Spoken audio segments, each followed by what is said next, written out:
नमस्कार, capital TV का खास शो ऑपरेशन पाकिस्तान देख रहे हैं आप। मैं हूं आपके साथ पूजा। एक बात तो आज भारत सरकार ने साफ कर दिया कि पाकिस्तान के खिलाफ भारत का ऑपरेशन जारी रहेगा। ऑपरेशन सिंदूर जारी रहेगा। मतलब अब पाकिस्तान के खिलाफ ऑपरेशन पार्ट 2 की खबर कभी भी किसी भी वक्त सामने आ सकती है। और यह भी तय है कि अब भारत का अगला ऑपरेशन पाकिस्तान को बुरी तरह से तबाह और बर्बाद कर देगा, क्योंकि पाकिस्तान ने छेड़ा है तो भारत तो छोड़ेगा नहीं। भारत के ऑपरेशन सिंदूर के बाद पाकिस्तान ने भी ड्रोन और मिसाइलों का इस्तेमाल किया, मगर भारतीय सेना ने समय रहते पाकिस्तान के सभी हमलों को फेल कर दिया। दरअसल पाकिस्तान ने ऑपरेशन सिंदूर के बाद भारत के 15 शहरों में सैन्य ठिकानों को टारगेट किया था, मगर भारतीय सेना की मुस्तैदी से पाकिस्तान को इसमें भी हार का सामना करना पड़ा। भारतीय सेना ने रूस की S-400 की मदद से उनके सभी मिसाइलों को नष्ट कर दिया और जवाबी कार्रवाई में लाहौर में एयर डिफेंस सिस्टम तबाह हो गया, रावलपिंडी का क्रिकेट स्टेडियम खाक हो गया और पूरी उम्मीद है भारत अब ऐसा ऑपरेशन चलाएगा जिससे पाकिस्तान को भारी नुकसान का सामना करना पड़ेगा। तो ऑपरेशन पाकिस्तान पर ही आज चर्चा करेंगे। चर्चा के लिए मेरे साथ स्टूडियो में मौजूद है कैपिटल टीवी के editor in chief doctor Manish Kumar और एग्जीक्यूटिव एडिटर राजीव जी। सर, आप दोनों का बहुत बहुत स्वागत है। धन्यवाद। सर, आज सुबह ही सरकार ने ये साफ संदेश दे दिया कि ऑपरेशन खत्म नहीं हुआ है, ऑपरेशन ये जारी रहेगा। अगला ऑपरेशन क्या टारगेट हो सकता है? देखिए, 2 दिन पहले जब राजनाथ सिंह एक भाषण दे रहे थे तो उन्होंने क्या कहा था कि आपके मन मुताबिक होगा, आप जो चाह रहे हैं वही होगा। देश की जनता क्या चाह रही है कि पाकिस्तान के टुकड़े टुकड़े हो जाए, पीओके भारत में आ जाए। ये तो हर आदमी कह रहा है कि पाकिस्तान को खत्म कर देना है। तो तरीका तो स्टेप बाय स्टेप होगा ना। ऐसा तो नहीं है कि सीधे सीधे जाकर के आपने वो कर दिया। उसको डिप्लोमेटिकली भी, आर्थिक दृष्टि से भी, हर जगह से उसको तोड़ना जरूरी है। राजीव आपको बताएंगे अभी सिंध, बलूचिस्तान, उन सब चीजों की। मेरा एक और ध्यान आकर्षित हुआ कल के प्रेस कॉन्फ्रेंस में। जो मैप्स दिए गए, जो ठिकाना बताया गया 21, आपने उसमें मार्क किया कि 5-7 लोकेशंस को छोड़ के बाकी तमाम लोकेशंस जो भारतीय सेना के टारगेट पे है, वहां तो आपने टारगेट नहीं किया, 9 को ही किया, 21 का नाम दे दिया। 12 जो बचे हुए हैं वो कहां है? वो सब के सब पीओके में है। पीओके भारत का अभिन्न हिस्सा है। ये तो पार्लियामेंट में भी हमने करार कर लिया। अब कैसे उसको तो आपने क्या किया भाई, ये समझ से परे है। और एक सवाल सर ये भी है कि टारगेट 21 है तो 9 को तबाह किया, तो ये 21 टारगेट की बात को रिवील करने की जरूरत नहीं पड़ी।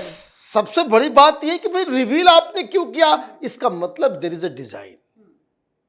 ये तो पाकिस्तान है तो देयर इज अ डिजाइन। अब हुआ क्या होगा? हुआ ये होगा, we are so technologically advance.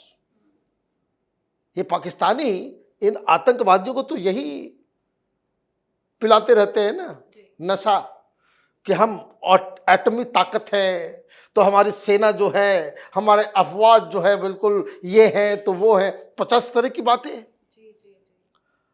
अब जब आपने उनके हार्ट पे जाकर के अटैक कर दिया, लाहौर के पास जाकर के आपने अटैक कर दिया, बहावलपुर पे जाकर के आपने अटैक कर दिया, ये 3 बड़े संगठन, उसी के तो सब लोग वो लॉन्च पैड में पीओके में रहते हैं। उनको क्या लगा होगा कि इसका मतलब है कि जो टारगेट बताया जा रहा है वो आतंकियों के, आतंकी समर्थकों को बकायदा एक वार्निंग देने के लिए कि भाग लो यहां से,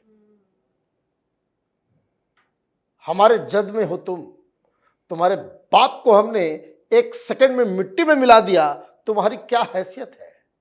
तुम तो मेरे बगल में हो, हम तो अंदर 200-200 किलोमीटर अंदर घुस के मारे हैं।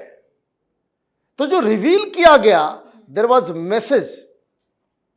Message to all those idiots जो जिहाद करने के लिए जो है अपनी जान जो है जोखिम में डालने को तैयार है। तो ये तो आपने, लेकिन कंसंट्रेशन कहाँ है? सब पीओके में है। आज खबर आ रही है कि अचानक से, देखिए 2 दिन से क्या चल रहा है, सेना की मूवमेंट हो रही है, बहुत सारे लोग फोन, वहां पाकिस्तानी फोन कर रहे हैं, यहाँ हम तुम्हारे अंकल बोल रहे हैं, ये बताओ पापा कहाँ हैं? तो पापा आर्मी वालों के घर में वो दोस्त बन करके, चाचा बन करके, फ्रेंड बन करके, ऑफिस में काम करने वाले बन करके वो लोकेशन पूछने की कोशिश कर रहे हैं कि कहां ये लोग मूव कर रहा। डर इतना ज्यादा है कि पता नहीं हम क्या कर लें। फिर रेलवे वालों को एक नोटिफिकेशन दिया गया कि जो एक तो गुड्स ट्रेन होती है और एक पैसेंजर ट्रेन होती है जिसके बारे में सब कुछ जानते हैं, लेकिन जो आर्मी मूवमेंट वाली ट्रेन है उसमें साफ साफ कहा गया कि बहुत कम लोगों को बताया जाए और कोई भी मेल, फोन, व्हाट्सएप, कोई भी इस तरह के ट्रेन के बारे में पूछताछ करे तो सीधे रेलवे बोर्ड को जो है आप इत्तला कीजिए, फिर हम ढूंढेंगे कि किसको ये जानकारी चाहिए। तो ये इसका मतलब क्या है? इसका मतलब है कि देयर इज अ प्लान। ये नहीं कि लोगों का ध्यान इधर उधर चल रहा है। वैसे तो बताने के लिए बहुत कुछ इंफॉर्मेशन आ रही हैं, कहीं और भी तैयारी हो रही है बॉर्डर के ऊपर। ये लोग अब अगला प्लान, चूंकि आपने एक स्टार्ट किया, वहां से पहल की गई, पहल करने के बाद आपने आज दिन भर ड्रोन से हमला किया। अब आर्मी मूवमेंट के बारे में मालूम चल रहा है कि अगला निशाना पीओके है। पीओके में घुसने के बाद का मतलब ये है कि ये तो पूरे के पूरी तरीके से अंदर गृह युद्ध जैसी स्थिति हो जाएगी। वहां सिंध हो या बलूचिस्तान, वहां भी बवाल मचना शुरू मतलब हो ये जाएगा। अच्छा मौका है, इसी बहाने पीओके ले लिया जाए। देखिए, लेने की जरूरत नहीं है। अभी तो इन लोगों ने ऐसे ही सौंपने की कोशिश शुरू कर दी है। ये जो मूवमेंट हो रहा है सेना का, जैसा डॉक्टर साहब ने बताया, और जिस तरीके से पाकिस्तान को हर तरफ से घेरा जा रहा है, उसके हर स्टेट पर नज़र रखी जा रही है, जो प्रोविंस कहते हैं। ये पीओके तो हमारा ही हिस्सा है, हम लोग मान कर चलते हैं। आगे एलओसी कहाँ जाएगा? गिलगित बल्टिस्तान तक, और उसके बाद उसके इधर की तरफ से ये पंजाब को 2 तरफा घेरने की कोशिश की जा रही है। मतलब एक पीओके की तरफ से जाएंगे, दूसरा पंजाब का फ्रंट भी खुलेगा। ये पहले की तरह नहीं है, जैसे पहले की तरह जो कि जवाहरलाल नेहरू के समय से अभी अटल बिहारी वाजपेयी के समय तक, अभी तक क्या होता रहा, जितने युद्ध हुए पाकिस्तान के साथ, उसमें हमने एक मजबूरी में 1965 में पंजाब का फ्रंट खोला था। वो भी शास्त्री जी थे, इसलिए ऐसे नहीं खुलता। और नहीं तो हम इंतजार करते रहते हैं, पाकिस्तान वाला आएगा, अटैक करेगा तो हम उसका जवाब देंगे। राजस्थान का फ्रंट भी हमेशा नहीं खुला है। तो इधर से अगर पंजाब की तरफ से जाएंगे, पाकिस्तान तो हमेशा से डरा हुआ देश है, इसलिए लाहौर को इसने राजधानी नहीं बनाया, आगे बढ़ गया कि इस्लामाबाद लेके जाओ, ताकि ऐसा ना हो कि भारत जब भी कोई सैन्य मूवमेंट हो तो 4-5 घंटे के अंदर लाहौर तक घुस जाए, टैंक तोप लेकर घुस जाएगा। एयरफोर्स की बात तो छोड़ ही दीजिए। तो इसलिए पंजाब के फ्रंट पर भी सेना का मूवमेंट है, और भारत सरकार ने सिर्फ इन लोगों को नोटिफिकेशन जारी नहीं किया, बल्कि सारी छुट्टियां यहां भी कैंसिल हो रही है। आर्मी पैरामिलिट्री फोर्सेस में सारी छुट्टियां कैंसिल है, अब छुट्टी नहीं मिलेगी। अब सब लोग जो छुट्टी पर गए हैं वो भी वापस आ जाओ। सिर्फ मेडिकल इमरजेंसी के अलावा अगर कोई मेडिकल इमरजेंसी में है तो उसकी छुट्टी मिलेगी, नहीं तो सब लोग छुट्टी छोड़कर वापस आइए और आगे के देखिए कि क्या कहाँ कैसे आपका उपयोग किया जा सकता है। और फिर ये पिछले दिनों जो अमित शाह ने बैठक ली थी, ये सारे मीटिंग में डीजी कौन आए थे? वो पैरामिलिट्री फोर्सेस के, चाहे एसएसबी के हों, बीएसएफ के हों, या सीआरपीएफ के हों, सीआईएसएफ के हों, हर जगह पर इन लोगों के से बातचीत हुई कि सप्लाई चेन कैसा रहेगा, क्योंकि पीछे से जो बैकअप प्लान रहता है उसमें भी पैरामिलिट्री फोर्सेस का इस्तेमाल किया जाता है। जहां बीएसएफ है वहां जब आर्मी का मूवमेंट होता है बीएसएफ पीछे चले जाते हैं, और उसके बाद वो बैकअप में होता है कि जो सामान, रसद और सामान पहुंचाए जाएंगे उसके लिए बीएसएफ का भी इस्तेमाल किया जाएगा।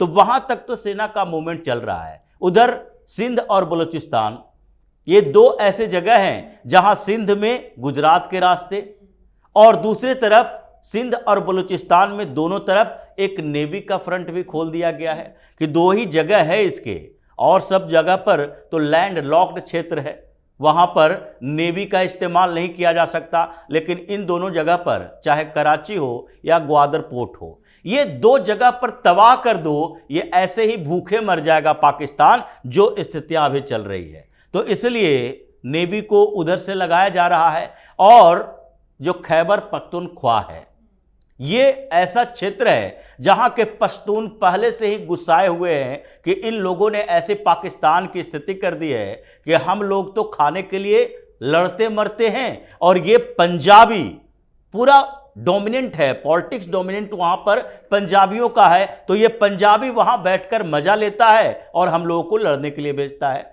बलूचिस्तान में पहले ही बीएलए वाले, आज की बात नहीं है, ये तो 2 महीना से वहां संघर्ष चला रहा है, और संघर्ष भी ऐसा कि अब सेना पर डायरेक्ट अटैक करने लगा था कि तुमने बहुत सारे लोगों को हमारे ये हेलीकॉप्टर से नीचे गिराया है, अब तुम्हें हेलीकॉप्टर से नीचे गिराएंगे क्योंकि भारत की सेना आ रही है। वहां तो भारत के समर्थन में नारे लगते हैं, वहां तो बुलाने की कोशिश की जाती है कि भारत सहयोग करे, सहयोग करो। जितने बलूच हैं जो पाकिस्तान से बाहर किस तरह से चले गए, उन सबको देखिए, वो अभी भी भारत के सपोर्ट में है, चाहे वो ब्रिटेन में रह रहा हो, अमेरिका में रह रहा हो या कनाडा में रह रहा हो। वो सब चाहता है भारत सरकार इधर से अटैक करे और हमें आज़ादी के लिए एक समय मिल जाए, जैसे बांग्लादेश वाला चाहता था। बिना भारत के सहयोग से बांग्लादेश पाकिस्तान से अलग नहीं हो सकता था, लेकिन वही स्थिति अब बलोचों की है। तो बलूचिस्तान और सिंध, ये दोनों टारगेट में है, रेंज में है। तो ये चारों तरफ से जो घेरने की प्लानिंग है भारत सरकार की, और अभी केवल और केवल पाकिस्तान का इंतजार किया जा रहा है कि एक भी ऐसा हमला हो जो हमारे आर्मी बेस पर हो, हमारे एयरपोर्ट पर हो, हमारे एयरबेस पर हो, तो उसके बाद एक साथ इन सारे एयरबेस, आर्मी बेस और पोर्ट पाकिस्तान के तबाह कर दिए जाएंगे। जो योजना चल रही है उससे तो पाकिस्तान में दहशत है। ये बड़े जो जमींदार अमीर लोग हैं, बिजनेसमैन हैं, वो तो अपने आप को छिपा रहे हैं, कहीं बाहर जाने की तैयारी कर रहे हैं। इसलिए ये ऑपरेशन जारी होने की बात सरकार ने इसलिए कही क्योंकि पाकिस्तान पर भरोसा नहीं है कि कब कहां से कुछ हरकत कर दे और उसके बाद हम कहेंगे कि हमने बदला ले लिया, अब हमारा ऑपरेशन कामयाब हो गया, तो उसके बाद फिर से नया लॉन्च करना पड़ेगा। इसी को जारी रखो कि ऑपरेशन जो सिंदूर है, उसने सिंदूर की लाद रखी और पाकिस्तान को बर्बाद किया। मतलब साफ शब्दों में कहे तो ये ऑपरेशन जो है वो पाकिस्तान का नक्शा बिगाड़ेगा। बिल्कुल, नक्शा बिगड़ने का टाइम आ गया है कि it's a nuisance to the whole world. दुनिया में कहीं भी आतंकवाद होता है उसका कनेक्शन पाकिस्तान से आ जाता है। देखिए, आज ये रऊफ अजहर की मौत हुई, कौन है ये डैनियल पर्ल की जो जर्नलिस्ट की जो मौत हुई उसमें इन्वॉल्व था। वो जो हाईजैक हुआ था एयर इंडिया, उसमें इन्वॉल्व था, मारा गया। जापान से आज क्या स्टेटमेंट आया, वहां की सरकार ने क्या कहा कि full support to India, Tokyo stands with New Delhi. ये बाकायदा अनाउंसमेंट किया जा रहा है कि टेररिज्म का पूरी दुनिया में कहीं कोई जगह नहीं होना चाहिए। Billions and billions of dollars ये इस्लामिक जिहाद, इस्लामिक टेररिज्म के चक्कर में लोगों की सिक्योरिटी में जा रही है। इतना वेस्टेज ऑफ रिसोर्सेस दुनिया में और कोई धर्म और भी कोई ग्रुप इस तरह की आतंकवाद ग्लोबल स्तर पे करता है? कोई नहीं करता। इनका इलाज जरूरी है। आंख बंद कर लेने से ये भाईचारा ये सब बकवास बेकार की बातें नहीं। दुनिया में सब जगह एक ही प्रॉब्लम है। अभी यूरोप वालों को समझ में नहीं आया है।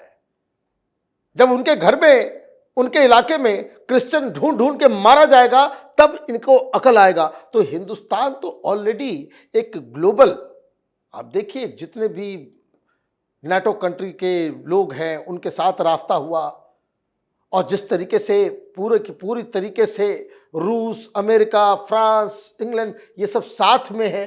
भाई चाइना की तरफ से कोई इस तरह का कोई बहुत इसको कह सकते हैं कि बिल्कुल ओवरचर्स जो है सामने में आकर के कि हम पाकिस्तान के साथ खड़े हैं या पाकिस्तान के साथ बहुत बुरा हुआ है या पाकिस्तान को कोई मदद पहुंचा रहे हैं, ऐसी तो कोई खबर अभी तक आई नहीं।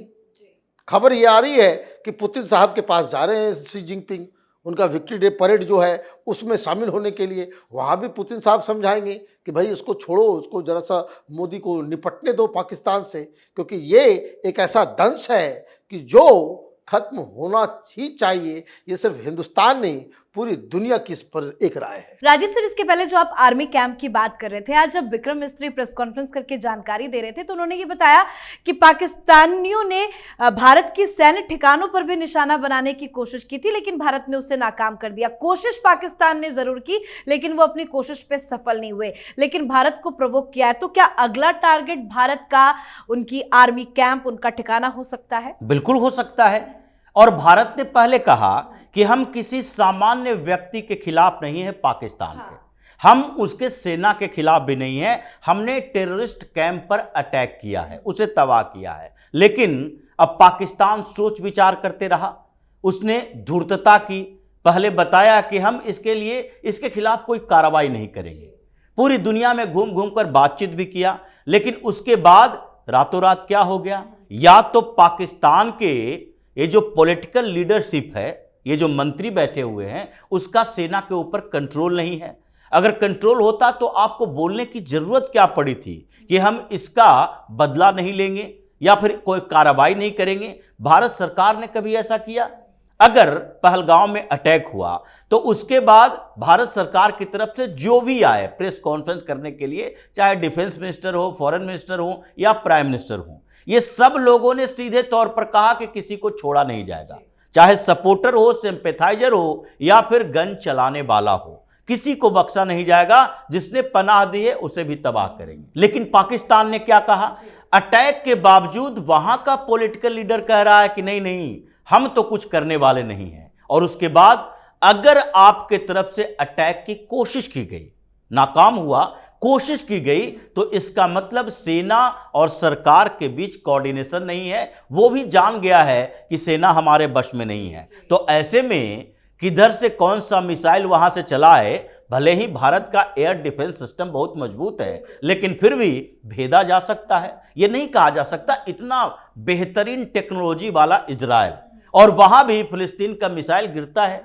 तो किसी न किसी तरह से अगर चूक हो गई तो उसके बाद तो पाकिस्तान के खिलाफ कार्रवाई की पूरी तैयारी है। जैसी घेराबंदी हुई है उसमें तो ये शहबाज शरीफ, नवाज शरीफ नहीं बचेगा, और पाकिस्तान की सेना पहले की तरह नहीं रहेगी कि हमने 93,000 सैनिकों को पहले सरेंडर में पकड़ा और उसके बाद ऐसे ही जाने दिया। ये इंदिरा गांधी की भी सरकार नहीं है। और ग्लोबल लेवल पर जिस समय 1971 में अमेरिका पाकिस्तान के साथ था, चीन पाकिस्तान के साथ था, रूस हमारे साथ खड़ा था, फिर भी इतना बड़ा कदम उठाया गया, लेकिन फिर भी अमेरिका डायरेक्ट सपोर्ट में नहीं आया। चीन की तो बात ही छोड़ दीजिए, चीन का तो केवल इकोनॉमिक इंटरेस्ट है और भारत को बैलेंस करने की कोशिश करता रहता है पाकिस्तान में जाकर। लेकिन उसे पता है कि अगर युद्ध छिड़ा, पाकिस्तान बर्बाद हो जाएगा, वहां पर जाकर बिजनेस क्या करेंगे? बलूचिस्तान आजाद हो जाएगा, वहां भारत का दबदबा रहेगा। जैसे ये लोग अब भाग रहे हैं अफगानिस्तान से, वैसे ही पाकिस्तान छोड़कर भाग जाएंगे। इसलिए वो कोई मदद करने की कोशिश ही नहीं कर रहा। बिल्कुल सर, बहुत बहुत धन्यवाद सर आप दोनों का। धन्यवाद। तो जम्मू कश्मीर के पहलगाम में हुए आतंकी हमले के बाद भारतीय सेना ने ऑपरेशन सिंदूर के तहत जवाबी कार्रवाई करते हुए पाकिस्तान के 9 आतंकी ठिकानों पर हमला कर नेस्तनाबूद कर दिया है। अभी टारगेट में 12 ठिकाने हैं, उसे भी खत्म किया जाएगा और पूरी उम्मीद है बदला बहुत जल्द लिया जाएगा। पाकिस्तान में अब अगला टारगेट क्या होगा ये पाकिस्तानियों को भी पता नहीं है। कहीं पाकिस्तान का नक्शा ही ना बिगड़ जाए, और यही वजह है कि पाकिस्तान में खलबली मची हुई है। पाकिस्तान अपनी बर्बादी की तरफ बढ़ चुका है। तो आप अपनी राय कमेंट करके लिखिएगा। देखते रहिए कैपिटल टीवी। नमस्कार।